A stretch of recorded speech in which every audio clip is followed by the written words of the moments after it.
양영희 소장님을 모신 이유는 얼마 전에 아까 박은수 의원님께서도 말씀해 주셨는데요. 국정감사 때 이 문제가 다뤄져서 많은 관심과 사회적인 어떤 주목을 받았던 것으로 알고 있습니다. 그때 어떠셨는지 좀 분위기 좀 말씀해 주십시오. 예, 국정감사라 그래서 국회의원들도 많이 계시고 그래서 긴장하고 갔는데요. 딱 네 마디 하고 올라왔거든요. 실질적으로 거기 갔을 때 이제 의원분들이 다 문제제기를 많이 하셨어요. 특히 당의원님들이 많이 문제제기를 하셨는데 복지부는 처음에는 요구를 해왔지만 지금은 심사 받으면 1급 나오신 분들은 계속 1급 나올 수 있는 거죠. 이런 답변만 들었습니다. 예, 이따가 비디오로 나올 텐데요. 많은 분들이 좀 이렇게 거동이 불편하신 분들이 1급이 안 나오고 2급이 나오는 게 있는데 왜 그런지가 되게 궁금하거든요. 왜 이렇게 거동이 불편하고 활동 거절을 필요로 하는 사람까지 1급이 잘 안 나오는지.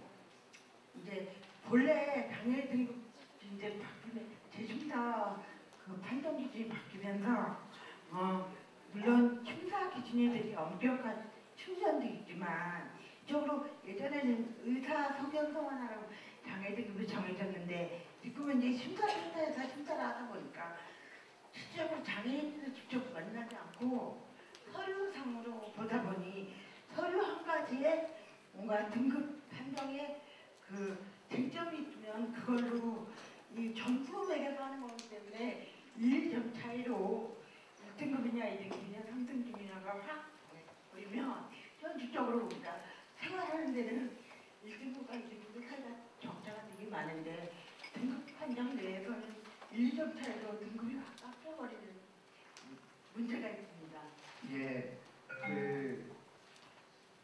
그런데 사실은 이 자료를 보니까 무려 36.7%가 등급이 떨어지고 막 3만 명 넘게 등급이 하락된 사람들이 있는데 피해자 사례는 별로 많지 않은 것 같아요. 고작 1, 20건이면 그렇게 많아 보이지는 않거든요. 피해 사례는 별로 없는 거 아닙니까, 실제로는? 실제로 연금이 몇만 원 받자고 위험하게 등급 심사 받기에는 우리가 너무 겁이 많은 것 같아요. 그래서 미리 겁을 먹어서 신청을 아예 안 했다? 네, 등급 심사를 안 하고 포기하는 경우도 있고요. 그리고 등급이 떨어져도 실적으로 장애인들이 현실적으로 내가 내 문제에 관해서 적극적으로 대응하지 못하는 경우도 되게 많은 것 같아요. 어차피 1급 떨어져서 2급 대로 내 문제니까 다른 사람들이 별로 관심 갖지 않으니까 그냥 받아들이는 경우도 많이 있는 것 같습니다. 예, 많은 장애인들이 등급이 떨어져도 뭐 이렇게 국가나 정부를 상대로 이렇게 항의를 하거나 이러지 못하는 측면도 있다, 이렇게 얘기를 하신 것 같습니다. 본인은 지금 본인은 아직까지 1급이라고 했는데요. 본인은 냉정하게 1급이 맞다고 생각하세요? 뭐 한 2급, 3급이 맞다고 생각하십니까? 어떤 기준에 따라 보느냐가 되게 달라질 수 있겠지만 사회적으로 보면 저는 1급이 맞다라고 생각하고 의료적으로 보면 한 3등급 나올 것 같아요. 왜냐하면 혼자 밥 먹고 혼자 전화 걸 수 있고 혼자 화장실 갈 때까지 참을 수 있으면 1급이 안 나오거든요. 그거 볼 때는 저는 1급이 아닌 게 맞고요. 제가 이때까지 살아오면서 교육이나 노동 이런 데서 많은 소외를 받았고 왔고 그 와중에 이때까지 제가 1급으로서 살아온 인생이 2, 3급 떨어져서 확 나아진 게 아니기 때문에 사회적으로는 저는 1급이 맞다라고 생각합니다. 예, 필요한 서비스가 많기 때문에 1급이 맞다. 근데 사실 조금 전에 같이 이거 준비하면서 식당 가서 갈치조림을 먹었는데 잘못 시켰어요. 이렇게 먹기 편한 걸 시켰어야 되는데 이 활동보조 하면서 이 갈치조림 이런 건 정말 최악이거든요. 제가 이렇게 일일이 발라드려야 됐는데 발라드리니까 혼자 또 드시더라고요. 그래서 이걸 또 정부에서 봤으면 혹시 2급 아닌가, 이렇게 의심을 할까봐, 좀 그렇습니다. 지금 동영상이 준비가 됐다고 하니까요.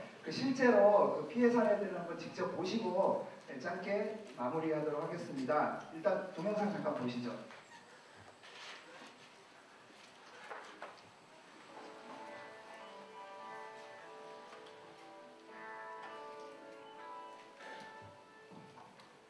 글자가 작아서 잘 안 보이는데요. 그 대구의 이상국 씨라는 분입니다. 지금 이분이 장애 등급 연금이라는 게 생각도 못했지 뭐. 깊이를 모르니까 그냥 모르지. 봉사만 있으면 구세주였지 뭐. 연금은 생각도 못했고 활동보조만 있으면 구세주였다고 생각하셨는데요. 연금을 신청했다가 2급이 되셨고요. 지금은 또 다른 장애 여성의 이야기가 나오고 있습니다. 3살 때부터 장애를 가지고 살아온 46세 지체장애 1급이셨는데요. 활동보조 100시간이 부족해서 여수시에 추가 신청을 했더니 등급 재심사를 받았습니다. 그 결과 2급입니다. 지금 살아가는 모습을 보실 수 있습니다.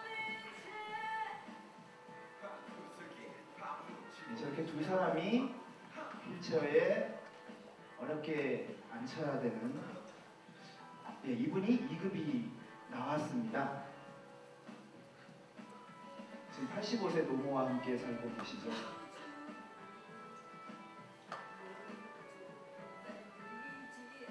혼자서 휠체어에 탈 수도 없고 앉아있기에도 고통스럽다고 하시는데요. 이분은 한 번도 1급이 되시지 못하고 늘 2급이셨어요. 그래서 지금 이 방문한 사람이 카메라를 들고 다리를 한번 움직여 보십시오 라고 했더니 다리를 저렇게 애써서 움직이십니다. 그래서 2급입니다. 못 움직였어야 되는데, 그죠? 그래서 의사 선생님 말씀이 어차피 1급 안 나오는데 괜히 진단 비용만 들 것 같다, 안 하시는 게 낫겠다 라고 해서 아직까지 2급입니다. 이 세 분 중에 앞에 두 분은 이의신청도 했고 국가인권위원회 진정도 하고 국정감사 때도 많이 다루어졌는데요. 아직도 2급입니다. 장애 등급제 폐지 공대위의 활동의 모습이 나옵니다.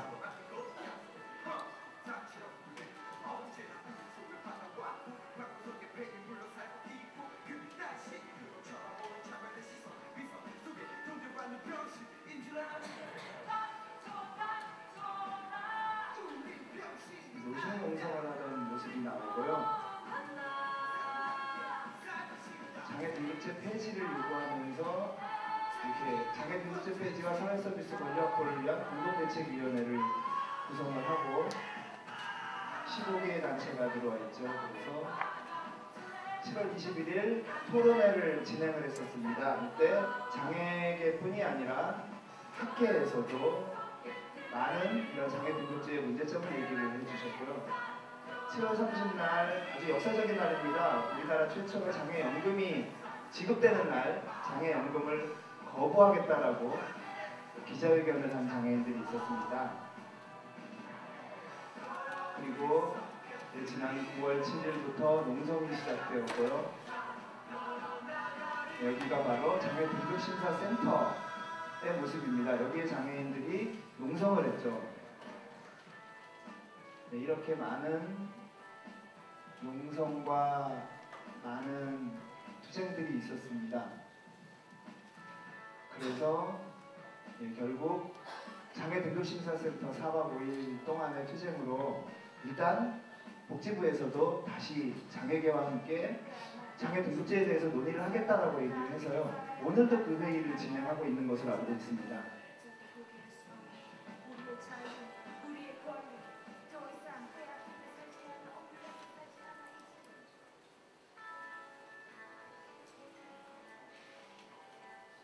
그런데 내년부터 시행하겠다고 하는 활동 지원 서비스에도 활동 지원 관련 법안에도 여전히 대상 제한은 똑같이 일어날 것 같고요. 뭐를 정말 근거하겠습니까?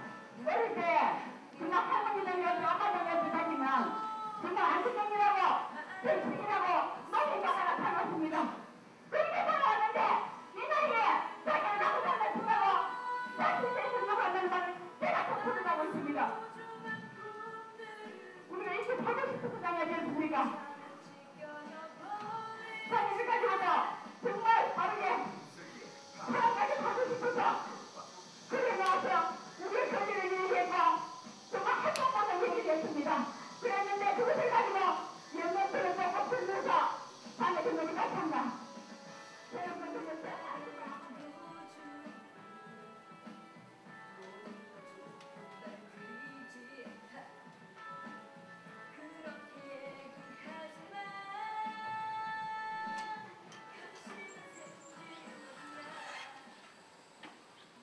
예, 마지막에 좀 숙연해지는 이야기도 있었는데요. 예, 이렇게 올 한 해 그 장애계가 가장 뜨겁게 좀 쟁점으로 다루었던 문제들을 오늘 이 자리에서 이렇게 다루게 되어서 굉장히 좀 뜻깊지 않나 생각을 합니다.